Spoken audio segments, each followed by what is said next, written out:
오늘은 율법의 재해석 세 번째 시간으로 맹세에 대한 말씀을 함께 나누려고 합니다. 지난 시간에는 이혼에 대한 예수님의 가르침을 함께 살펴봤습니다. 당시에는 어떤 이들이 신명기 24장 1절에 아내에게 수치되는 일이 있으면 이혼 증서를 써주고 이혼을 할 수 있다. 이 가르침을 이혼을 하고 싶으면 이혼해라 하는 것으로 생각을 했습니다. 그래서 이혼 증서만 써주면 언제든지 네가 다른 여자가 마음에 들면 아내를 바꿀 수 있다라는 식으로 해석을 한 거예요. 그러니까 제가 지난주에 집에 갔다 왔거든요. 집에 갔다 올 때마다 이제 유튜브로 뭐 역사, 상식, 뭐 성경 뭐 이런 것들을 들어요. 6시간을 와야 되니까 그냥 오기가 쉽지가 않아요. 그래서 이제 뭔가를 이렇게 들으면서 이제 오는데, 제가 자주 보는 프로그램 중에 보다라는 게 있어요. 보다. 이제 역사 또는 과학적 상식 전문가들이 나와서 이렇게 쭉 얘기를 하는데, 거기에 이제 이슬람 전문가이신 어떤 교수님이 이제 그런 얘기를 해요. 각 나라, 각 지역마다 이제 이혼에 대한 이런 것들이 있는데, 탈무드에 나오는 얘기 중에 하나가 이런 게 있다는 거예요. 네가 길을 가다가 아름다운 여인이 있으면 이혼 증서를 아내에게 써주고 이혼을 해도 된다라는 게 탈무드에 있다는 거예요. 그 얘기를 듣고 제가 찾아봤죠. 있나? 있더라고요. 그래서 제가 지난주에도 말씀드렸지만 이 수치당하는 일을 해석을 좁게 하는 사람들은 음행하는 일, 특별히 아내가 정말 큰 부부간의 관계를 깰 만한 일이 아니면 이혼 증서를 써주고 이혼을 하는 그것이 아니라, 그런 일이 있지 않는 한은 절대로 이혼하면 안 된다라는 이야기를 이제 지키는 사람들이 있는 반면에, 어떤 사람들은 아내가 음식을 하다가 태우기만 해도 너 이거 수치스러운 일이야 하고 아내를 바꾸는 일이 있었다는 거예요. 그때 당시에. 이렇게 아내를 존중하고 사랑해야 되는 사람들, 배우자를, 꼭 아내뿐만 아니라, 제가 지난주에도 말씀드렸지만 요즘은 여자분들이 더 세잖아요.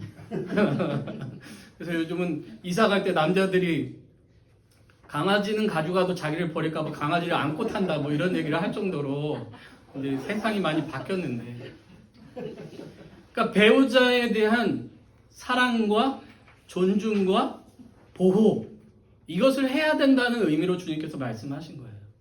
그러니까 이혼 증서라는 게 아내와 또는 배우자와 이혼하기 위해서 언제든지 써주라는 이야기가 아니라, 깊이 생각하고 아끼고 사랑하며 하나님 주신 가정을 잘 지켜나가라는 의미로 주님께서 먼저 말씀하신 거다. 그런데 너희들이 이 하나님이 주신 말씀을 너희 마음대로 해석해서 너희 마음대로 쓰는 것은 잘못된 것이다 라고 말씀하신다는 거예요. 우리가 이 지금 율법의 재해석을 보고 있을 때 기억해야 될 게 있어요. 이게 뭐냐? 먼저 마태복음 5장을 시작할 때 복되도다 하면서 이제 팔복을 말씀하셨잖아요. 하나님 앞에 나온 자들이 복되다. 하나님을 의지하는 자들이 복되다. 하나님께 소망을 두는 자들이 복되다. 하나님을 의지하기에 오늘의 삶 속에 눈물을 흘린다 할지라도 하나님을 붙잡고 살아가는 그 사람이 복되다.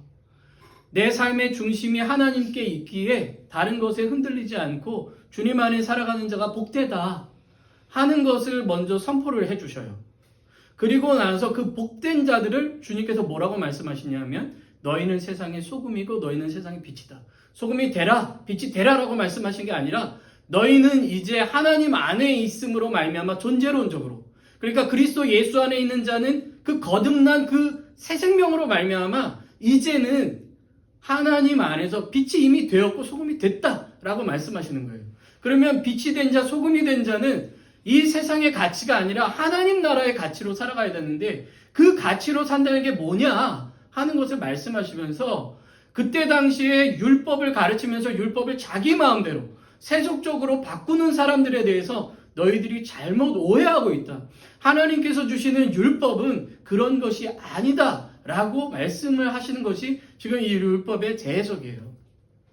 그래서 살인하지 말라라는 것에 대해서도 다른 사람들에 대해서 미워하는 삶이 아니라 화평케 하고 화목케 하고 용서하는 삶을 살아가야 된다라고 말씀하시고, 간음과 이혼에 대해서도 내게 맡겨주신 배우자, 그 네 마음대로 함부로 폭력을 휘두른다거나 다른 여자, 다른 이성이 마음에 든다고 그 사람한테 가버린다거나 하는 것이 아니라 서로 존중하고 사랑하며 아끼며 살아가야 된다.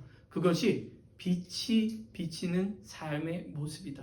소금의 모습이다. 라는 것을 말씀하신 거예요. 오늘 맹세에 대한 말씀도 마찬가지예요. 이미 빛으로 부르심 받은 자들, 빛되게 하신 자들, 소금으로 부르심 받은 자들, 소금된 자들은 이 땅에서 어떤 가치와 어떤 하나님 나라의 법칙으로 살아가야 되는가 하는 것을 가르쳐 주는 거예요. 단순히 너희들이 잘못 생각하고 있어 라는 것만이 아니라 우리의 삶의 방향이 하나님 안에 있는 자로서 이제는 어떻게 살아가야 하는가를 말씀하신 그 말씀이라는 거예요. 그걸 6가지로 율법을 재해석해 주신 거예요. 그 중에 이제 오늘 맹세에 대한 말씀도 다시 한번 좀 살펴보려고 합니다. 33절과 34절 말씀, 오늘 읽은 말씀을 보면 예수님께서는 헛맹세하지 말고 맹세한 것을 주께 지키라는 이 옛 가르침에 대해서 말씀하시면서, 너희들 이렇게 성경에는 나와 있고 율법에 가르치고 있지만은 나는 너희에게 말한다. 맹세하지 마라. 이렇게 말씀하시는 거예요. 그럼 왜 맹세하지 말라고 하시는 걸까? 오늘 성경에는 이제 이렇게 나와 있는 거예요. 34절부터 36절. 어떤 이들은 이제 맹세할 때 하늘로 맹세하고 땅으로 맹세하고 또는 예루살렘으로 맹세하는 이유가 뭐죠? 예루살렘에 성전이 있고 거기에 하나님 계시기 때문에 내가 그것을 두고 이제 맹세를 하는 거예요. 또 어떤 사람은 자신의 머리를 걸고 맹세하는 사람도 있었던 것 같아요. 그런데 예수님께서는 이 다양한 것을 가지고 하는 이 맹세들이 사실은 다 하나님 안에서 하는 것이고 하나님 앞에 하는 맹세고 하나님을 두고 하는 맹세와 똑같다. 이것은 여호와의 이름을 망령되이 일컫지 말라라는 계명을 어기는 것과 똑같은 것이다 라고 말씀하고 있는 거예요. 그렇다면 왜 사람들은 맹세를 하고 왜 예수님께서는 맹세하지 말라고 하셨을까? 그 내용을 조금 더 살펴보려고 합니다. 여러분, 맹세가 뭐죠? 맹세라는 이 한자어를 보면 이게 원래 그릇에다가 피를 담아가지고, 우리가 옛날에는 이제 혈맹 이런 얘기도 했잖아요. 그래서 어떤 사람들이 어떤 사람과 이제 계약을 맺던가 어떤 일들을 할 때 옛날에는 이 제단에다가 그릇을 놓고 거기다 피를 담은 다음에 신 앞에서 계약을 한 거예요. 우리가 혹시나 이 계약을 깨는 사람이 있으면, 지금 하기로 한 일을 하지 않는 사람이 있으면 이 사람은 이런 피를 흘리게 될 것이다. 신 앞에서 이 제단에 드려지는 그런 일들이 벌어지게 될 것이다 하는 이 강력한 약속인 것이죠. 이 맹세를 의미하는 이제 구약 성경은 히브리어로, 그러니까 옛날 이스라엘 사람들이만 쓰던 언어로, 그 다음에 신약 성경은 헬라어라 그래서 그리스 사람들이 쓰던 언어로 기록이 원래 되어 있습니다. 그걸 이제 우리가 이제 번역해서 쓰는 건데요. 히브리어에서는 이 맹세가 숫자 7하고 관련되어 있습니다. 쉽게 말해서 7번 말하는 걸 의미하는 거예요. 7번 말했다는 얘기는 뭐죠? 확실하게 그렇게 할게라는 의미를 하고 있는 거예요. 야, 할게. 7이라는 숫자 자체가 히브리 사람들에게는 완전한 수예요. 내가 완전하게, 완벽하게 그렇게 약속하겠다라는 것을 하는 게 맹세라는 거죠. 헬라어에서는 2가지 의미가 있는데, 첫째는 이제 가두다라는 의미가 있고요. 두 번째는 신성한 물건을 움켜쥐다라는 이 단어가 있어요. 종합해 보면 한마디로 신 앞에서 내가 그렇게 하겠다라는 다짐, 그게 맹세라는 거예요. 신 앞에서 자신을 묶는 거예요. 내가 이 약속에서 풀리지 않고 묶여 있겠습니다 라는 의미를 담고 있다는 거죠. 자, 여러 가지 이유가 있겠지만 그러면 맹세 왜 할까요? 우리가 왜 맹세해요? 여러분들 왜 맹세하세요? 맹세 한 번도 안 해보셨어요? 결혼할 때도 안 해보셨습니까? 우리 왜 맹세하죠? 신뢰를 주기 위해서. 신뢰를 주기 위해서요. 나는 확실하게 그렇게 할 거야. 그리고 상대방에게도 나 그렇게 할 거라는 걸 믿어줘. 라는 의미에서 하는 게 이제 맹세잖아요. 신뢰를 얻기 위해서 하는 거죠. 사랑하는 사람들이 있어요. 두 남녀가 데이트를 해요. 자기나 사랑해? 오글거리죠. 벌써 연세들이 있으시니까. 젊은 애들이 이런 얘기하면 또 좋아할 수도 있어요. 자기나 사랑해? 사랑하지. 진짜 사랑해? 사랑한다니까? 그러면 저 하늘에다 대고 아니면 저 달을 보고 맹세해줘. 그 얘기는 뭐예요? 못 믿겠다는 얘기예요. 못 믿겠다는 의미고 그래 믿음을 줄게 하는 의미로 이런 맹세를 하는 거죠. 사람들은 맹세라는 말과 맹세의 의식을 통해서 신뢰를 주고받는 거예요. 그래서 맹세하기도 하고 맹세를 요청하기도 하죠. 제가 고등학교 때 기독교 학교를 다녔어요. 보통 이제 뭐 미션 스쿨이다 뭐 이런 얘기를 하는데 학교를 이제 기독교 학교를 다녔는데요. 대부분의 이제 친구들이 예수님을 믿습니다. 안 믿는 친구들도 있지만 대부분의 친구들이 이제 예수님을 믿는 아이들이에요. 이제 친구들이랑 이야기를 하다 보면 이래요. 야, 너 그거 진짜야? 진짜야? 에이, 말도 안 돼. 진짜야? 진짜라니까? 에이, 말도 안 돼. 그거 어떻게 믿어? 야, 맹세해봐, 너. 하나님 앞에서 맹세할 수 있어? 고등학생들이니까 유치하잖아요. 하나님 이름으로 맹세해봐.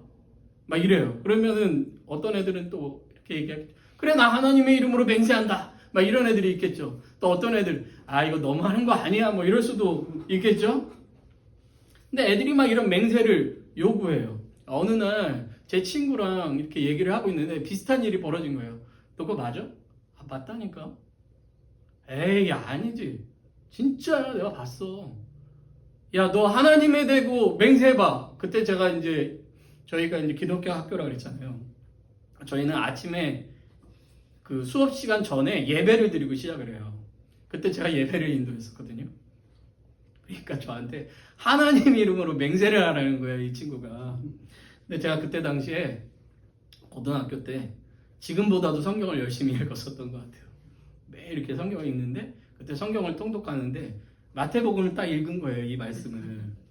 야, 성경에 보니까 하나님께서 맹세하지 말래. 너 믿기 싫으면 믿지 마.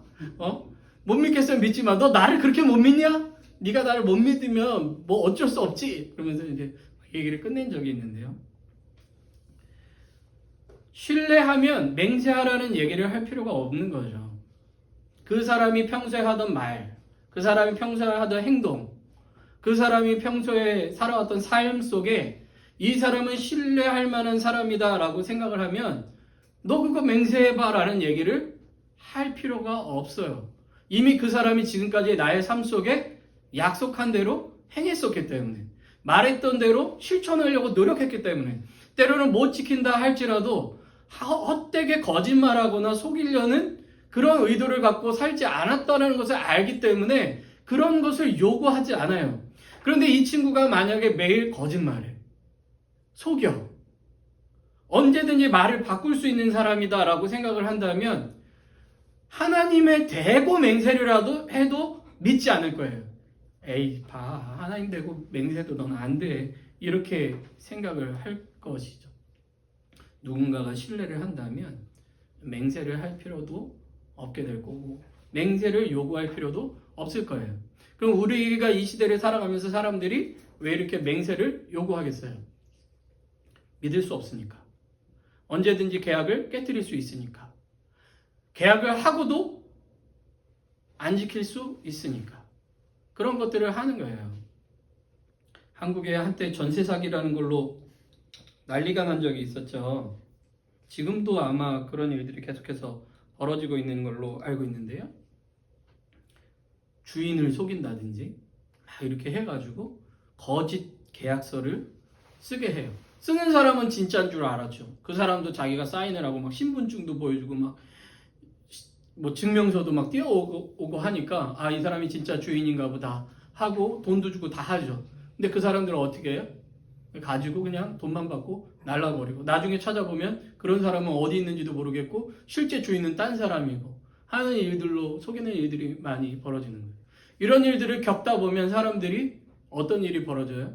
맹세하라는 얘기를 자연스럽게 할 수밖에 없고 맹세를 해도 의심할 수밖에 없는 세상인 거예요. 그게 우리가 살아가는 세상이고 당시 예수님이 살던 시대의 모습도 이랬다는 것을 보여주고 있는 거예요.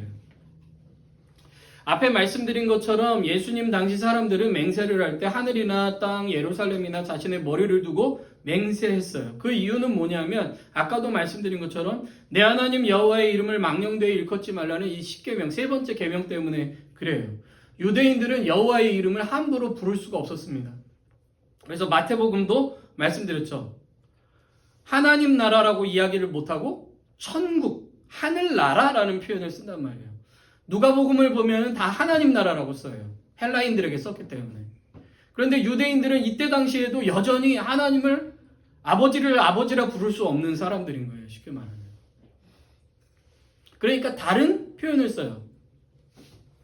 그러니까 이 대표적으로 이 사람들이 쓰는 표현이 뭐였냐면 주님, 아도나이라는 표현이 있는데요.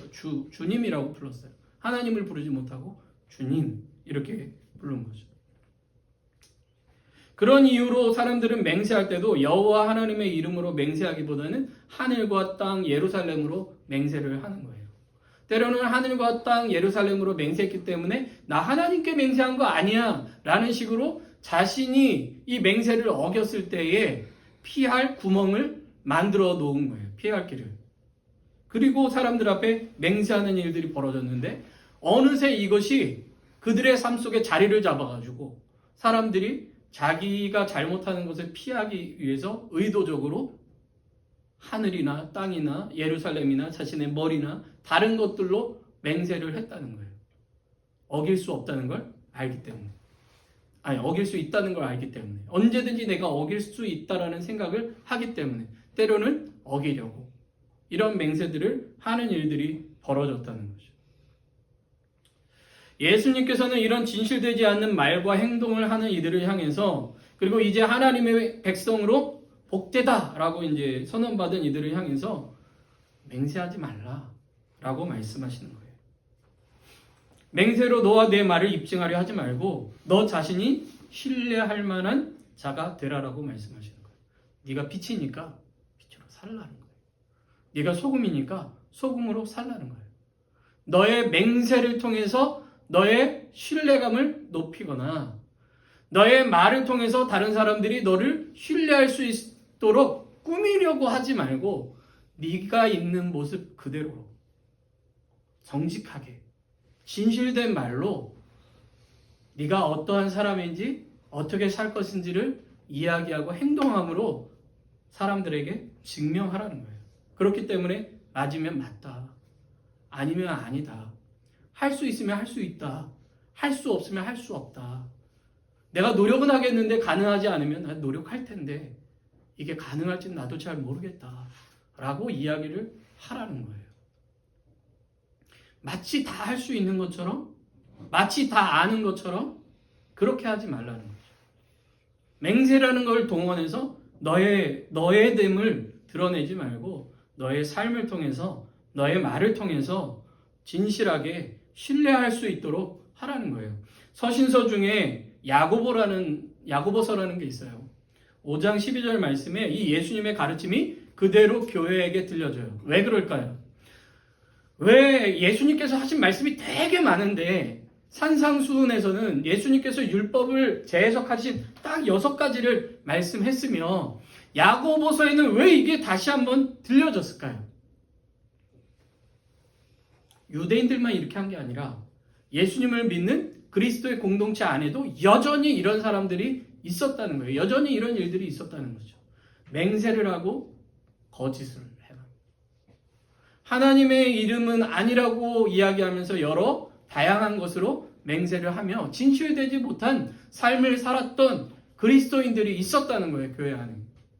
그렇기 때문에 예수님께서 우리에게 말씀하셨던 그 내용들 성령께서 주신 지혜로 이것들을 다시 한번 그들에게 주면서 권면하는 거예요. 성도 여러분, 주님께서 우리에게 이렇게 가르쳤습니다. 맹세로 자신을 증명하거나 맹세로 약속하는 것이 아니라 여러분들이 알겠으면 알겠다, 모르겠으면 모르겠다, 할 수 있으면 하겠다, 못하겠다면 못하겠다 라고 이야기를 하십시오. 그리고 그렇게 사십시오. 그래서 여러분들이 신뢰받을 만한 사람으로 이 땅을 사십시오 라고 가르쳤다는 거예요.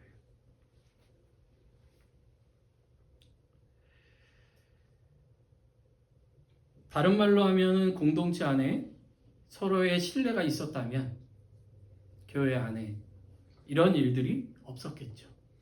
그런데 그때 당시에 교회들도 공동체 안에 서로를 신뢰할 만하지 못했고 신뢰를 줄 만하지 못했다라는 것을 우리에게 말씀하고 있는 거예요. 다른 말로 하면 뭐죠? 그리스도의 공동체는 서로에게 신뢰를 줄 수 있는 공동체가 되어야 된다는 거예요. 삶 속에서 서로에게 믿을 만한, 가끔가다 이제 공동체 이렇게 모임을 해요. 소그룹으로나 뭐 성경 공부든 뭐 할 때 기도 제목을 내라고 합니다. 그러면 어떤 분들은 기도 제목을 내기를 되게 힘들어 하시는 분들이 있어요. 그 중에 하나가 뭐냐면 저 믿을 수 없는 사람들 때문에 그래요. 내가 나의 약한 부분을 기도 제목으로 보통 낸단 말이에요. 근데 사람들은 그걸 가지고 진짜 진심으로 사랑하는 마음으로 기도하고 그 사람에게 이루어지기를 원하는 마음으로 기도하는 게 아니라 나중에 관계가 틀어지거나 혹시라도 또 다른 일들이 있으면 그걸 누군가에게 자꾸 이야기를 한다거나, 그래서 나의 약함이 소문으로 퍼진다거나, 또는 그걸 나의 약점을 잡아가지고 나를 공격한다거나 하는 일들이 벌어진단 말이에요. 그러니까 교회 안에서도 진심으로 기도 제목을 내기가 힘들어요. 아, 이것도 내가 얘기했다가 사람들이 또 소문내는 거 아니야? 나중에 나 약점 잡히는 거 아니야? 그런 것들이 생긴다는 거예요, 실제로. 아마 경험해 본 분들도 있을 수 있을 것 같아요. 때로는 목사님에게 나의 연약함을 이야기했는데 나중에 목사가 나한테 그거를 공격을 한다고. 그럴 수도 있다는 거죠. 죄송해요, 제가 목사인데 목사 욕하는 게 아니라 사람이 다 그럴 수 있다는 걸 얘기하는 것이고, 우리가 누군가에게도 그런 상처를 받을 수 있는데 주님께서 원하시는 공동체의 모습은 그런 모습이 아니라는 거죠. 맹세로 자신을 증명하는 것이 아니라 삶 속에서 서로에게 신뢰를 줄 수 있는 그런 관계, 공동체가 되어야 된다는 것을 주님께서 말씀하고 있다는 거예요. 그렇게 하면 굳이 우리가 맹세라는 것을 통해서 나를 입증할 필요도 없고 너 맹세해봐 라는 이야기를 할 필요도 없다는 거예요. 그렇게 예수님께서는 세상의 소금과 빛으로 부름받은 우리들에게 너희들이 말과 행동의 신뢰를 얻으려면 맹세가 아니라 행함과 진실한 삶을 통해서 나타내야 된다라고 말씀하고 계시는 거죠. 그렇게 요한일서 3장 18절 말씀을 보면요, 사도 요한은 이렇게 가르칩니다. 자녀들아, 우리가 말과 혀로만 사랑하지 말고 행함과 진실함으로 하자. 설교를 준비하면서 얼마나 많이 찔리는 말씀인지요. 우리가 말은 쉽잖아요, 그렇죠? 원래 쉽게 말하면 안 되는데 참 쉽잖아요. 그런데 행함과 진실함은 참 어려운 겁니다. 그런데 하나님의 사랑과 하나님이 우리에게 보여주신 것들, 예수님께서 우리에게 보여주신 것들이 이거예요. 우리가 십자가의 사랑을 찬양하고 그 십자가의 은혜를 감사하는 이유가 뭐죠? 하나님께서 우리를 사랑하신다는 것이 행함과 진실함으로 나타났기 때문에, 그걸 그대로 우리에게 주셨기 때문에, 그렇기 때문에 우리가 예수님을 믿지 않을 수가 없죠. 그분이 어떤 맹세를 하지 않아도 우리가 그분을 신뢰하고 의지하고 따를 수밖에 없어요. 그분이 그렇게 보여주셨기 때문에. 하나님이 독생자를 주시는 그 사랑으로 우리를 사랑하신다는 것을 증명해 주셨기 때문에. 그렇기 때문에 그리스도 안에 있는 교회들도 이러해야 된다는 것을 우리에게 말씀하고 있습니다. 요즘 교회와 그리스도인들을 향한 이미지가 매우 안 좋습니다. 한국 교회는 교회라는 이미지가 점점 밑으로 내려가고 있어요. 신뢰가 안 되죠. 그 비난들이 100% 모두 다 맞는가라고 한다면 모르겠어요. 아닐 수도 있겠죠. 그런데 비난받을 만한 것이 많다는 것은 인정합니다. 어떤 한 교회 어떤 한 사람이 아니라 우리가 부르심을 받은 그 부르심대로 행함과 진실함으로 우리의 믿음의 고백대로 살지 못했다는 것이 사실이기 때문에 우리가 예수 그리스도를 믿는다고 하면서 예수님의 말씀과는 상관없는 삶을 살기 때문에 하나님 나라의 백성입니다 라고 하면서 하나님의 법보다는 우리의 욕망과 죄의 법을 따르는 우리의 모습이 더 강하기 때문에 그렇다는 거죠. 그리스도인이라는 것은 그리스도를 믿고 따르는 사람이라는 의미가 담겨져 있습니다. 나는 그리스도인이에요 라는 고백은 어떻게 보면 나는 그리스도 안에서 살겠습니다 라는 보이지 않는 맹세가 사실은 들어가 있는 거예요. 그렇다면 우리는 그 속에서 그리스도인답게 사는 것이 마땅하겠죠. 예수님께서도 말씀하시잖아요. 너희가 내 제자인 것을 어떻게 보일 수 있어요? 서로 사랑하는 것을 통해서 보일 수 있다고 주님 말씀하고 계시는 거예요. 우리 안에 그리스도의 사랑이 없으면 결국에는 그것은 헛된 것이다 라고 말씀하시는 거죠. 사랑하는 성도 여러분, 쉬운 말보다는 행함과 진실함으로 살아가야 되는 우리들이 되기를 바랍니다. 맹세라는 것을 통해서 또는 고백을 통해서 나를 증명하는 자가 아니라 오늘 예수님을 따라 살아가는 자로, 오늘 주님 앞에 기도하는 자로, 오늘 성령님의 인도하심을 살기를 또 구하고 찾으며 또 걸어가는 그 삶을 통해서 우리가 그리스도인임이 드러나는 우리 공동체, 우리 각 사람이 되기를 주님의 이름으로 축복해요. 말과 혀가 아닌 행함과 진실함이 우리의 삶 속에 나타나기를. 그래서 저 사람 예수 믿는 사람 맞구나. 저분이 믿는 예수님은 그런 분이구나 하고 고백되어지는 그러한 삶이 우리 속에서 나타나기를, 그런 한 주가, 그런 하루하루가 우리의 삶이 되기를 주님의 이름으로 축복합니다.